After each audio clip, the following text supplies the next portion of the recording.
रामायण के अनुसार रावण ने माता सीता का अपहरण एक साधु सन्यासी के भेष में इसलिए किया क्योंकि वह सीधे युद्ध में भगवान श्री राम का सामना करने से डरता था और जानता था कि छल के बिना सीता को पाना असंभव है।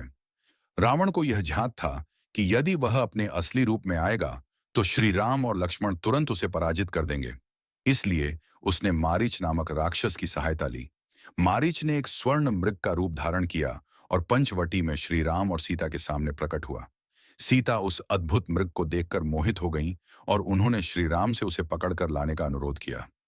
श्री राम जब मृग के पीछे गए तो मारीच ने श्री राम की आवाज में हे लक्ष्मण, मेरी सहायता करो, पुकार लगाई। यह सुनकर सीता ने लक्ष्मण को भी राम की सहायता के लिए भेज दिया।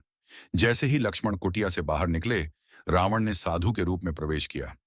साधु का भेष क्यों? एक, धार्मिक विश्वास का लाभ उठाना। सनातन धर्म में साधुओं और अतिथियों का सम्मान किया जाता है। यदि कोई सन्यासी भिक्षा मांगे तो उसे खाली हाथ लौटाना अधर्म माना जाता है।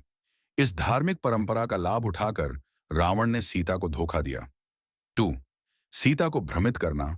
यदि रावण किसी अन्य रूप में आता तो सीता सतर्क हो जाती, लेकिन साधु का भेष देखकर वे निश्चिंत हो गईं और रावण से संवाद करने लगी।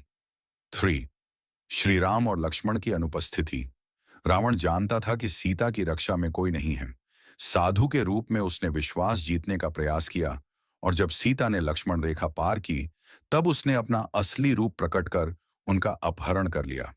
रावण का यह कृत्य एक सुनियोजित षड्यंत्र था। उसने छल और कपट से माता सीता का अपहरण किया, लेकिन यही अधर्म उसकी मृत्यु का कारण भी बना। अंततः भगवान श्री राम ने रावण का वध कर धर्म की विजय स्थापित की।